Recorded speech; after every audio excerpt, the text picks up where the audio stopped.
Bhaskar's area YouTube ఛానల్కు స్వాగతం. ఈరోజు ఉన్నటువంటి విద్య మరియు ఉద్యోగ సంబంధిత సమాచారంలోకి వెళ్తే, ఆంధ్రప్రదేశ్ రాష్ట్రంలో కెరియర్ ఎడ్యుకేషన్ కార్యక్రమానికి స్టేట్ రిసోర్స్ పర్సన్లుగా టీచర్లు రేపటి లోపు పేర్లు నమోదు చేసుకోవాలని సమగ్ర శిక్ష ఎస్పీడి శ్రీనివాసరావు వెల్లడి. University of Melbourne, rotary, Indian career education and development council ఆధ్వర్యంలో పాఠశాలల్లో కెరియర్ ఎడ్యుకేషన్ కార్యక్రమాన్ని విజయవంతం చేయడానికి స్టేట్ రిసోర్స్ పర్సన్లుగా ఉపాధ్యాయులకు అవకాశం కల్పిస్తున్నట్లు శిక్షణ పొందడానికి సమగ్ర శిక్ష రాష్ట్ర పథక సంచాలకులు బి శ్రీనివాసరావు శనివారం ఒక ప్రకటనలో తెలిపారు. ఆసక్తి గల ఉపాధ్యాయులు రేపు సోమవారం లోపు పేర్లు నమోదు చేసుకోవాలని, ఎంపికైన ఉపాధ్యాయులకు విజయవాడలో 2 రోజుల పాటు శిక్షణ ఉంటుందని తెలిపారు. విజయనగరం, విశాఖపట్నం, గుంటూరు, ప్రకాశం, నెల్లూరు జిల్లాలకు చెందిన ప్రతి తరగతి నుండి 2 అంకిత భావం కలిగిన ఉపాధ్యాయులు మాత్రమే ఎంపిక చేసి 50 మందికి శిక్షణ ఇవ్వనున్నామని తెలిపారు. శిక్షణ అనంతరం వారు జిల్లా స్థాయి ఉపాధ్యాయ శిక్షణ మార్గదర్శకత్వం వహిస్తారని తెలిపారు. University of Melbourne, rotary, Indian career education and development council నుండి గుర్తింపు పొందడానికి ఇది అరుదైన అవకాశమని అన్నారు. మెల్బోర్న్ లేదా రోటరీ నేషన్ బిల్డర్ అవార్డులకు అధ్యయన పర్యటనలకు అవకాశం దక్కించుకోవచ్చని, వేలాది మంది యువకుల భవిష్యత్తు విజయాన్ని రూపొందించడంలో ఉపాధ్యాయులుగా కీలక పాత్ర పోషించేందుకు ఉపయోగపడుతుందని అన్నారు. ఆసక్తి గల వారు 3వ తేదీ అనగా సోమవారం సాయంత్రం 5 గంటల్లోగా గూగుల్ ఫామ్ లో పేర్లు నమోదు చేసుకోవాలని ఎస్పీడి శ్రీనివాసరావు కోరారు. కాబట్టి కెరియర్ ఎడ్యుకేషన్ మీద ట్రైనింగ్ ఇవ్వడానికి స్టేట్ రిసోర్స్ పర్సన్లుగా టీచర్లను ఎంపిక చేస్తూ ఉన్నారు. ఇందులో ఎంపికైనటువంటి వారు మరలా స్టేట్ రిసోర్స్ పర్సన్లుగా ఎంపికైనటువంటి వారు మరలా జిల్లా స్థాయిలో ట్రైనింగ్ అనేది ఇవ్వాల్సి ఉంటుంది అనే విషయాన్ని ఇక్కడ గుర్తుపెట్టుకోవాలి. ఎవరైనా ఆసక్తి ఉన్నట్టయితే వీరు ప్రొవైడ్ చేసినటువంటి గూగుల్ ఫామ్ నింపి మీ యొక్క వివరాలు పంపవచ్చు.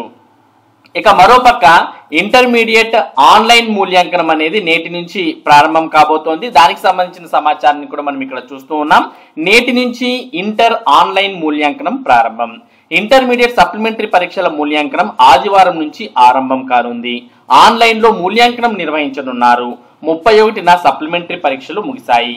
ఆదివారం నుంచి మూల్యాంకనం ఆన్లైన్ లో నిర్వహిస్తారు. ప్రత్యేక కేంద్రంలో కాకుండా అధ్యాపకులు ఇంటి వద్ద నుంచే మూల్యాంకనం చేస్తారు. అధ్యాపకులకు ఇప్పటికే శిక్షణ ఇచ్చారు. శనివారం అధ్యాపకులతో 5 శాంపిల్స్ పత్రాలు కూడా మూల్యాంకనం చేయించారు. సమాధాన పత్రాలను స్కాన్ చేసి అధ్యాపకుల ల్యాప్టాప్లకు పంపిస్తారు. యూనిక్ ఐడి, పాస్వర్డ్ అధ్యాపకులకు కేటాయించారు. ల్యాప్టాప్ లోనే సమాధాన పత్రాలు పరిశీలించి మూల్యాంకనం చేసి మార్కులు వేయాల్సి ఉంటుంది. మూల్యాంకనం సక్రమంగా చేశారా లేదా అని పరిశీలించడానికి అసిస్టెంట్ ఎగ్జామినర్లను నియమించారు. జిల్లాకు 28,000 సమాధాన పత్రాలు కేటాయించారు. 10 రోజుల్లో మూల్యాంకనం పూర్తి చేయాల్సి ఉంటుందని ఇంటర్మీడియట్ ప్రాంతీయ పర్యవేక్షణ అధికారి వెంకటరమణ నాయక్ తెలిపారు. గతంలో అయితే ఇంటర్మీడియట్ పేపర్ కరెక్షన్ అనేది జిల్లాకు ఒక కేంద్రాన్ని ఎంపిక చేసి ఆ కేంద్రంలో జూనియర్ లెక్చరర్స్ అంతా కూడా వెళ్ళి అక్కడ మామూలుగా ఫిజికల్ గా పేపర్లను కరెక్షన్ చేసి ఆ మార్కులను ఓఎంఆర్ షీట్ లో బబుల్ చేసి ఆ మార్కులను మరలా ఒక షీట్ లో రాసి పంపించేవారు. ఇదంతా ఆఫ్లైన్ విధానంలో జరిగేది. ఈ విద్యా సంవత్సరం సప్లిమెంటరీ పరీక్షల నుంచి ఇంటర్మీడియట్ బోర్డు ప్రయోగాత్మకంగా ఆన్లైన్ లో పేపర్ కరెక్షన్ ను ప్రారంభించింది. దీని ప్రకారం అధ్యాపకులు ఎక్కడికి వెళ్లాల్సిన అవసరం లేదు. వారి ఇంటిలో గాని లేదా వారు పనిచేస్తున్నటువంటి పాఠశాలలో గాని నేరుగా వారి యొక్క ల్యాప్టాప్ కు సమాధాన పత్రాలు పంపించడం జరుగుతుంది. వాటిలో చూస్తూ అధ్యాపకులు పేపర్లను వాల్యుయేషన్ చేస్తూ మార్క్స్ అనేవి వేయడం జరుగుతుంది. ఆటోమేటిక్ గా ఈ సమాచారం అంతా ఇంటర్మీడియట్ బోర్డుకు వెళ్ళిపోతుంది. ఆన్లైన్ విధానంలో మూల్యాంకనం అనేది ఈ సప్లిమెంటరీ పరీక్షల నుంచి ప్రభుత్వం ప్రారంభించడాన్ని మనం ఇక్కడ గమనిస్తూ ఉన్నాం. ఇక విద్యాశాఖ వెబ్సైట్ లో డిఎడ్ సెకండ్ ఇయర్ ఫలితాలు. Diploma in elementary education DEd ద్వితీయ సంవత్సరం 2022-24 రెగ్యులర్, 2020-22, 2021-23 ప్రైవేట్ బ్యాచ్లకు సంబంధించి గత జనవరిలో జరిగిన పరీక్షల ఫలితాలను ప్రభుత్వ పరీక్షల విభాగం ప్రకటించినట్లు డిఈఓ పి శైలజ శనివారం ఓ ప్రకటనలో తెలిపారు. మార్కుల జాబితాను www.bsc.ap.gov.in లో పొందుపరిచినట్టు పేర్కొన్నారు. రీకౌంటింగ్ కోసం దరఖాస్తు చేసుకునేందుకు ఈ నెల 10వ తేదీలోపు ప్రతి సబ్జెక్టుకు 500 చొప్పున నేరుగా ప్రభుత్వ పరీక్షల విభాగం డైరెక్టర్కు చెల్లించాలని సూచించారు. ఇక మరోపక్క పాలిసెట్ కు ఫీజు చెల్లించడానికి నేడే ఆఖరు తేదీ. పాలిసెట్ 2024లో అర్హత సాధించిన విద్యార్థులు కౌన్సిలింగ్ కోసం ఫీజు చెల్లింపు గడువు నేటితో అనగా ఆదివారంతో ముగియనుంది. గత నెల 24 నుంచి https://appolicet.nic.in అనే వెబ్సైట్ లో ఫీజు చెల్లిస్తున్నారు.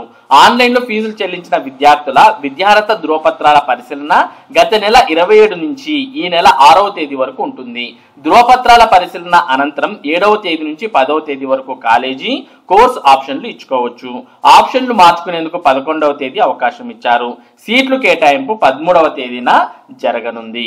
కాబట్టి ఎవరైతే పాలిసెట్ రాసి ఇంకా ఫీజు చెల్లించలేదో అటువంటి వారు మరి ఈ రోజు లోపు చెల్లిస్తేనే మరి పాలిసెట్ కు అర్హత సాధించడం జరుగుతుంది. తర్వాత వారి యొక్క సర్టిఫికేట్ వెరిఫికేషన్ పూర్తయిన తర్వాత ఆన్లైన్ లో వెబ్ ఆప్షన్స్ ఇచ్చుకొని మరి మీకు కావాల్సినటువంటి కాలేజ్ పొందిన తర్వాత ఆ కాలేజ్ లో వెళ్ళి మీరు జాయిన్ కావచ్చు. కాబట్టి పాలిసెట్ విద్యార్థులు ఈ విషయాన్ని గమనించాల్సిన అవసరం ఉంది. ఇక ఆంధ్రప్రదేశ్ రాష్ట్రంలో 24 ఎయిడెడ్ స్కూళ్లు మూసివేతకు నోటీసులు. 18 పాఠశాలల్లో అసలు పిల్లలే లేరు. 6 10 మందిలోపే విద్యార్థులు.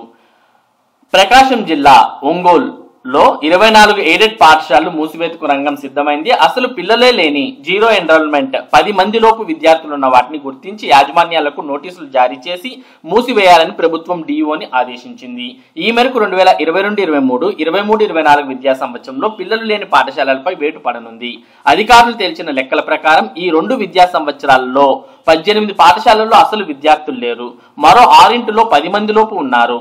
వీటి యాజమాన్యాలకు ఇప్పటికే 2 సార్లు నోటీసులు జారీ చేశారు. తాజాగా మరోసారి డిఈఓ సుభద్ర శుక్రవారం నోటీసులు ఇచ్చారు. 15 రోజుల్లోపు వారు వివరణ ఇవ్వాలి. అలా ఇవ్వకపోతే పాఠశాలలకు ఎయిడెడ్ గ్రాంట్ ను నిలిపివేసి పాఠశాల ప్రభుత్వ గుర్తింపును వెనక్కి తీసుకుంటామని ఆ నోటీసుల్లో హెచ్చరించారు. నోటీసులు జారీ అయిన పాఠశాలలు ఇవి: దొనకొండ మండలం బచ్చాపురం ప్రాథమిక పాఠశాల, Ongole VGS high school, Y Palem DMSBC high school, Markapuram ABM high school, Komarolu మండలం Nallagunta high school, Cumbum SSA high school, Ardhaveedu SSRM, Nikarampalli aided elementary school, Maddipadu మండలం రాచవారిపాలెం ఎయిడెడ్ స్కూల్ కు నోటీసులు జారీ చేశారు. వీటితో పాటు Kanigiri ABM primary school, Giddalur SPG primary school, Nallakunta primary, Dasarajupalli aided primary, Ongole Gaddalakunta primary, Ongole Seetharampuram primary, Singarayakonda primary, Manepalli primary, Ongole Jagjivan గురుకులం UT aided పాఠశాలల్లో ఒక్క విద్యార్థి కూడా లేడు. దీంతో వాటికి కూడా నోటీసులు ఇచ్చారు. పోతవరం వివిఎస్ ఎయిడెడ్ లో 6, పెద్ద కొత్తపల్లి ఆర్ఏఈఎస్ లో 7, ఒంగోలు ఏబిఎంపిఎస్ లో 7, మార్కాపురం శారద ఏఈఎస్ లో 4, బోడపాడు ఏఈఎస్ లో 10 మంది విద్యార్థులు ఉన్నారు. ఈ పాఠశాలన్నిటికీ మూసివేతకు నోటీసులు జారీ అయ్యాయి.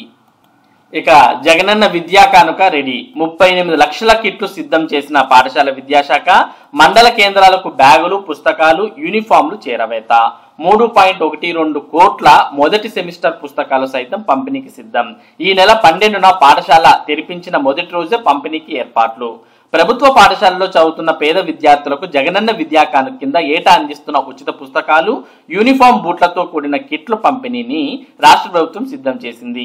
ఈ నెల 12న పాఠశాలలు తెరిచిన మొదటి రోజే వాటిని అందించేందుకు సామాగ్రిని మండల స్టాక్ పాయింట్ కు చేరవేసింది.